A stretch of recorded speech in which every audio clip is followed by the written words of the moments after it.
Are you always low in Stardust and don't even have enough stars to power up a Weedle in Pokemon Go? Well, today I'm going to be going through how to get a lot of Stardust quickly in Pokemon Go. Let's just get right into it. So first thing I'm going to say is actually, unfortunately, nothing really comes too fast in Pokemon Go. And although we can't really just instantly get 1,000,000 Stardust, there are still strategies on how to get it faster. So just remember, patience is important in this. Now, the main way to get Stardust in Pokemon Go is of course going to be the main feature of Pokemon Go, catch Pokemon. When you catch a Pokemon in Pokemon Go, specifically a basic Pokemon, you will get 100 Stardust. This is how most of you guys probably grind most of your Stardust. However, there are some certain strategies that will actually boost the amount of stars you can get from catching each Pokemon. First of all, weather boost. When you catch a weather boosted Pokemon, you're gonna get 1.25 times the amount of Stardust. So that means catching a basic normal Pokemon, you'll get 125 Stardust. Different Pokemon types will be boosted in different weather. I'll put a thing on screen, but you can see in clear/sunny weather. Clear, by the way, is at nighttime only. You'll get more stars for catching fire, grass, and ground. And of course, that goes all the way down. Even includes foggy weather in there, which is literally non-existent for me. The second way is going to be catch higher stage Pokemon. When you catch a stage 1 Pokemon, which means a evolved once Pokemon, you will get 300 base Stardust. And of course, this can also be multiplied even further with the weather boost we just talked about. Then when you get a stage 2 Pokemon, which is going to be a Pokemon that has evolved twice, like a Charizard, you're going to get 500 base Stardust. So catching those Pokemon in the wild, any higher stage Pokemon, is definitely worth it because you're going to get more Stardust than normal. Finally, there are certain Pokemon in the wild that for some reason that do just have a bigger Stardust drop when you catch them.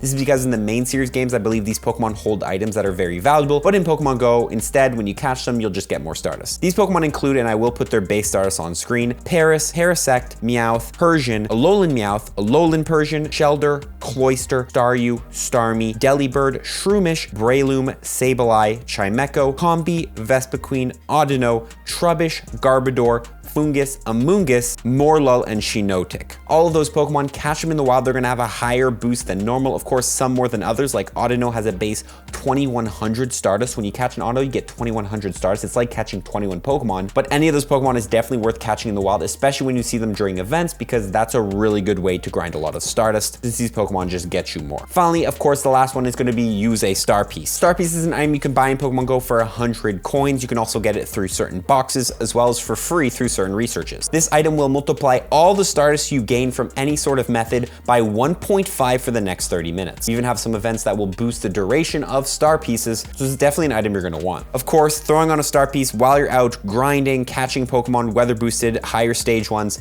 is just gonna multiply your Stardust by another 1.5, so it's definitely worth going after. The final multiplier we can see in the wild is gonna be a 2 times catch Stardust or a 3 times catch Stardust, and these bonuses come during events. Things like community days, for example, the upcoming Norback community at the time of making this video, but the event's probably passed, has a 3 times catch Stardust bonus, which means you get a base 300 Stardust per catch, even more on weather boost, even more with a Star Piece. There are some events as well that do ×2 catch Stardust. We've also even had ×4 catch Stardust in the past during some community days. I don't know if we'll ever get that again because it seemed like some weird exclusive things with the lures. But again, if we get it back, it can be insane amounts of gains to play during these events. I always recommend, if you are a free-to-play player, saving your Star Pieces, saving those premium items you pay for to use during 2 times or 3 times catch Stardust, because that's when you get the most out of it. Now, catching, in my opinion, is obviously one of the best methods to get Stardust. Trainers like Fleece King, who catch 2,000 Pokemon a day, have over 200 million Stardust, and mostly because they just catch so much. So how do you catch more Pokemon in Pokemon Go? Because obviously catching more Pokemon means you get Stardust faster. And here comes the quick catch technique. I'm gonna play a video right now how to do the quick catch technique, but it allows you to skip the catching animation, which allows you to catch Pokemon faster, which means allows you to get more Stardust faster. Check it out. It's very simple. First thing you want to do is use one finger to either pull out the berry tray or the Pokeball tray. Now you're going to want to hold out one of the trays and you want to use another finger to throw the Pokeball, but you want to make sure you keep your thumb down the whole time. So I'm going to throw here. Once the ball hits, you're going to let go of the thumb. It's going to open out the tray, and the run button will be in the top right corner, in which you can run from that Pokemon. You can then come here and check your bag to see if you got that Pokemon, and as you can see, Magnemite was caught. So yeah, guys, definitely use the quick catch technique if you want to get Stardust faster, especially when you're out on those long grinds, because that will of course increase the amount of Stardust you can get by catching Pokemon faster. Also, if you're someone who can't always be playing Pokemon Go, can't always be grinding, getting something like an auto catcher will also increase your Stardust. Auto catchers are items that you will pay for. It's an actual device, but you can connect it to your phone in Pokemon Go, and it will automatically throw a red Pokeball at a Pokemon. If it catches that Pokemon, and that's more Stardust for you. If it doesn't catch that Pokemon will flee. Auto catchers allow you to just passively gain Stardust when you're out, at work, going to the grocery store, and you can't actively be playing the game. You throw in your auto catcher catcher and you can still gain, you know, 5,000 Stardust from just going on a little walk or running some errands. Definitely worth getting if you want to grind Stardust passively. Now let's get into some more unknown methods of grinding Stardust, and first we're going to talk about stacking tasks. If you don't know, when you complete a field research task, you can actually run from that Pokemon encounter and it'll be thrown in something called your stacked tasks. This is a long list of tasks that are going to be put back to back, and you can hold up to 100 of these stacked tasks. What they are is pretty much you can just re-encounter the Pokemon at any single time, and it's pretty much just think of it as like you're holding on to a Pokemon encounter for later. The top trainers in the world will save Pokemon encounters until 2 times or 3 times catch Stardust events like we talked about to catch them then. What we can do is we can take into consideration the boosted Pokemon like stage 1 Pokemon, stage 2 Pokemon, and those boosted Stardust Pokemon like AUTOCATCHER'S, and if we stack the encounters with those Pokemon, we can hold on to them until the boosted Stardust events. We can then catch them then, and that will multiply our amount of Stardust, kind of controlling when we're actually going to be claiming that Stardust and make sure there's a bonus when we're claiming that Stardust. So if we ever do see events where Pokemon like AUTOCATCHER'S are in tasks, or Combi, or Shroomish, or even just stage 1 and stage 2 Pokemon like Charmeleon is in tasks, or Machoke, or Machamp, you can actually run from those field research task encounters, hold onto them, and catch them during those boosted Stardust events. This is a top tier strategy all the best players use to grind extra Stardust off of these encounters and get a lot of Stardust fast. Another strategy as well is going to be to sync up your end of week and adventure sync rewards. If you don't know, on your 7th day of catching a Pokemon, you will get a big Stardust bonus on that catch, as well as at the end of the week, depending on how far you walk, you will get your adventure sync rewards. Your adventure sync rewards can give you a lot of Stardust. What trainers like to do is sync up their end of week, their 7-day catch streak with Monday at 9 AM, which is when your adventure sync rewards will always come in. Throw on a star piece and catch your first Pokemon on your 7-day streak, as well as claim your adventure sync rewards all on a star piece. Throwing on a star piece on these giant gains can be just massive amounts of Stardust gained. I've had like 40k dust, I think, from one adventure sync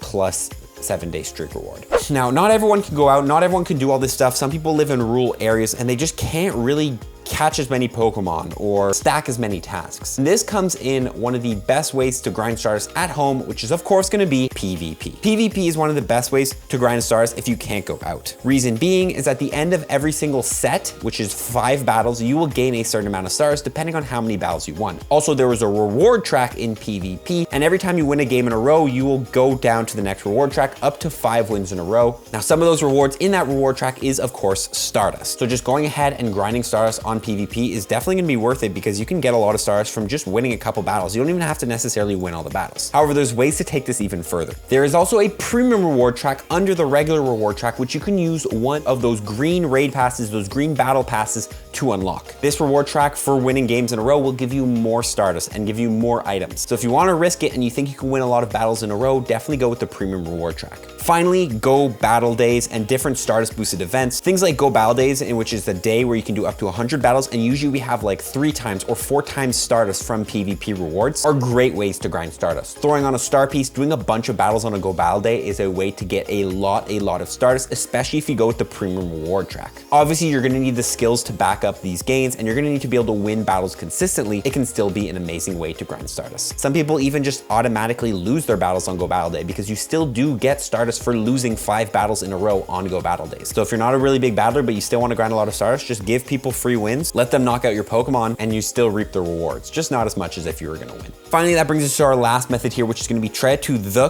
Trainer Club. He's the guy who came up with this, and this is going to be, of course, the 12-kilometer egg method. Now, this method is going to require a little bit of money. Most of the other methods, you don't really need a lot of money other than to buy star pieces. But in this method, what you're going to do is you're going to get 12-kilometer eggs in Pokemon Go. Of course, you need to use a rocket radar, battle a team leader. That's how you get one 12-kilometer egg, and you have to do that 12 times. Then you can go ahead and hatch all of these eggs on a star piece, and you will get a lot of Stardust. A 12-kilometer egg can get you anywhere between 3,200 and 6,400 Stardust every time you hatch it, and that's without a star piece. You can get a max of 115,000 Stardust from hatching 12-kilometer eggs on a star piece. Now, obviously this method takes a lot of time to grind a lot of dust, but just in general, hatching eggs on star pieces, it doesn't have to be 12-kilometer eggs, can get you a lot of dust. Also, there's even events where we do have 2 times hatch Stardust, which would literally turn that into 200,000 stars for hatching eggs. So definitely when there is the 2 times hatch Stardust, definitely focus on those 12-kilometer eggs, even those 10-kilometer eggs, and get a lot of Stardust. Finally, the final thing I'm gonna say is have a small benchmark. Now, personally, I'm not a big believer in, having 5 million Stardust and never going under 5 million Stardust, because I think Stardust staying in your account, just not being being used is useless, right? I would much rather invest that Stardust into a Pokemon I can use. I'm getting much more value out of that Stardust. However, I do believe you should have a small benchmark, like